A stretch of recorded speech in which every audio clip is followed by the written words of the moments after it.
চাচা পাও কি সালকে আজকে আইবো সিগনেচারের ব্যবস্থাটা করে দিন যাবো। চলো না কম করো, টাকা ছাড়া কোনো কাম হইতো না। চাচা চেতেন কে? চাচার নাম কি? চঞ্চল চৌধুরী। করেন কি? অফিসে ফাইল চালাচালি করি। বেতন কেমন? চলে না। উপরি কেমন? এইসব বলে না।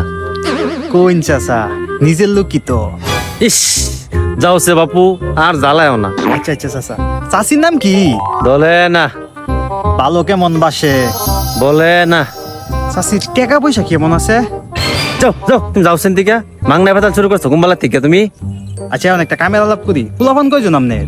7 জন। আচ্ছা মেয়ে কয়জন? না, মেয়ে মেয়ে করতে করতে আর 7 ভাই। সম্পদ দেখার পাইলাম না। দেরি মেয়ে এই কথা আগে কইতেন না, তাহলে আপনার লোক এত খাইতে না আলাপ কেটে মেয়ে। আজকালকার ফুলাফান কিরম ভাজি।